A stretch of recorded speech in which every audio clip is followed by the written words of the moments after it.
Good morning. I'm Dr. Marlene Green, obstetrician gynecologist, recently retired from Access Community Health Network after 20 years, 11 months, and 29 days of service. I'm south side of Chicago, born and bred. My parents, mother, college grad, father, great businessman, didn't even finish high school.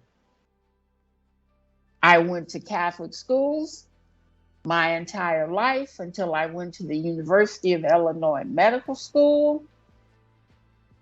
I had a mother who we rode the bus a lot because my father had to drive for work. And I asked her one day, why do you always get up and give your seat to the pregnant women? And she told me that is because they carry the future. That is something I never forgot. I was considered a geeky child in school with my four eyes, and it was not easy to make friends. My parents told me I had friends. I had them, the two of them. They were my peer group. As long as I got along with them, I would do fine. My Catholic education held me in good stead. In fact, I won a 4-year scholarship to Loyola University on the Lakeshore campus. And there, for the first time, I went to school with predominantly white children. It was a learning experience. I found that you cannot look at someone and decide who they are by what they look like. I had two Irish roommates and a German roommate.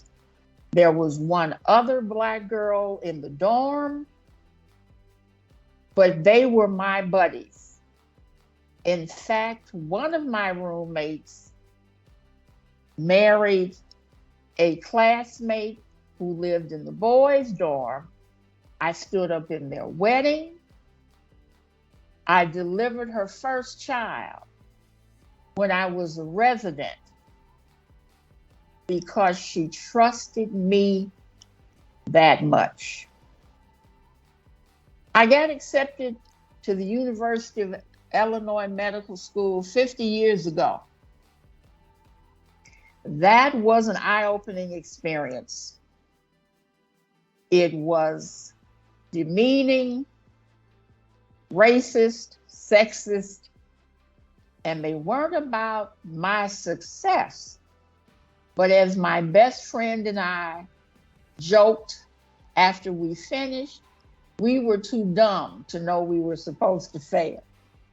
So we persevered on. I finished there in 1976, went on to Illinois Masonic Medical Center as an OB-GYN resident because I really liked surgery.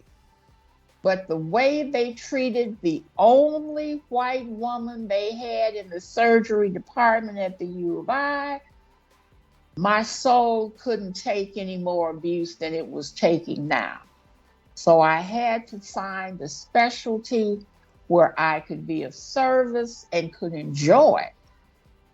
So I did my OB-GYN rotation.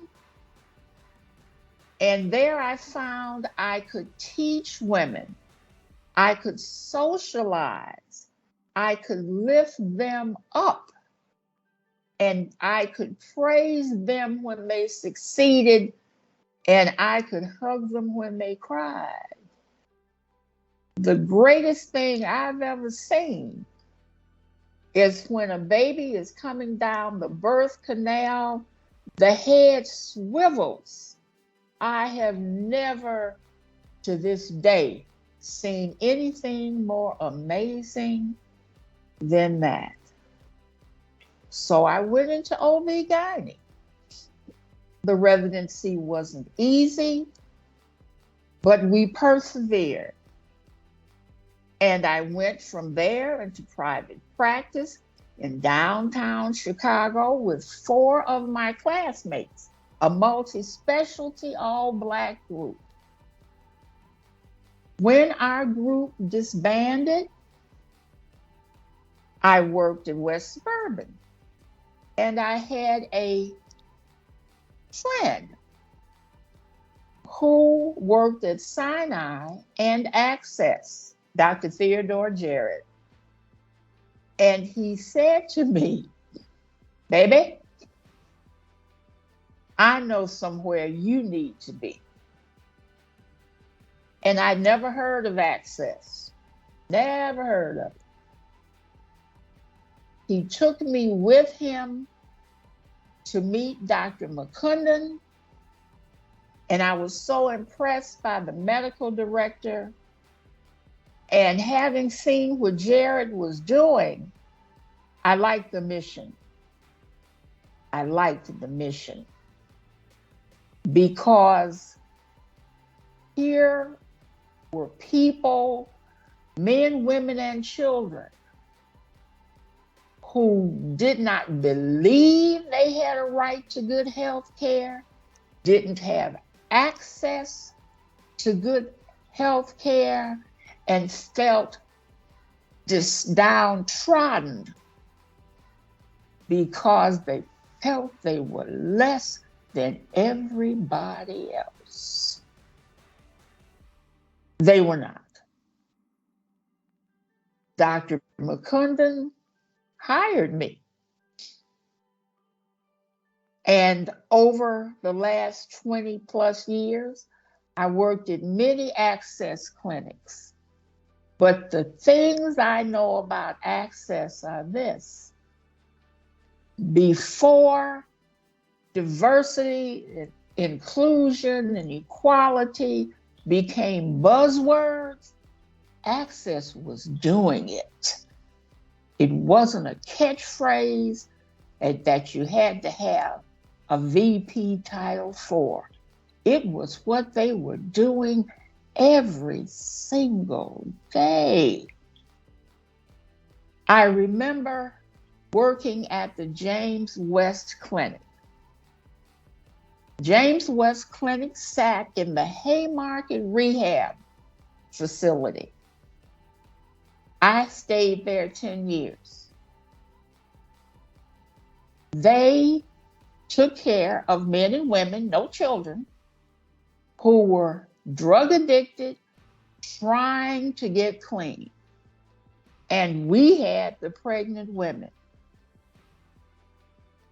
Those women appreciated being treated like a human being. Nothing special, just common dignity, just concern for their babies. Having somebody that looked like them stand up for them. When they came to Sinai, they weren't a drop-in. They were Dr. Green's patients. And everyone knew you didn't mess with Dr. Green's patients. Everyone knew that. It was a wonderful clinic because times changed and Access couldn't get the help they needed to continue to work there. We had to leave. Our entire clinic cried because we had to go. I have since seen some of those patients in other clinics, in grocery stores, going, hey, Dr. Green, this is a baby you delivered. Look how big they are. And that just warms my heart. I had a pregnant patient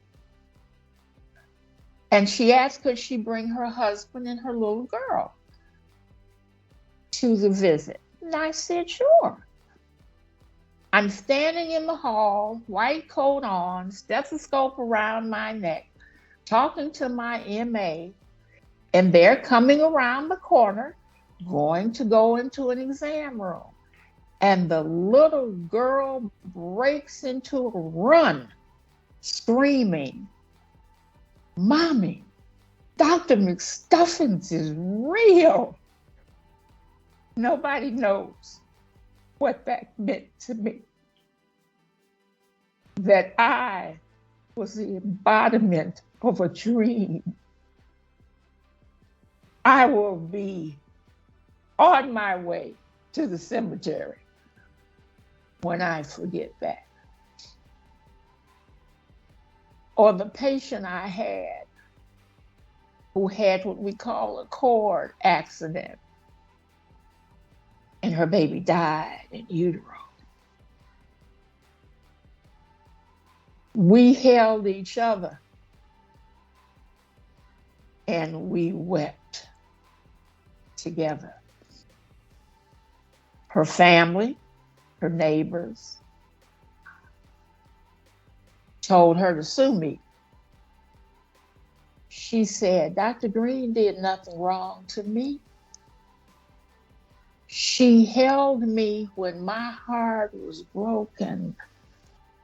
And when she got pregnant again, she showed up in clinic, bright-eyed and bushy-tailed, and said, we're going to do this again. And we did. We got a beautiful baby. I've delivered a lot of babies in the last 45 years. But the ones that stick with me most are the ones that I made a connection to on a human level. If we cannot see ourselves in our patients, why are we here? What are we doing? Yes, the work is hard and it's stressful, don't get me wrong. But it is not something that is without great reward. And I'm not talking about the paycheck. I'm talking about the intangibles, how your heart feels, how you sleep well at night, how you have an inner peace knowing that you are giving back. We're not put on this earth to just take and take. You have to always pay it forward. And that's what Access is about.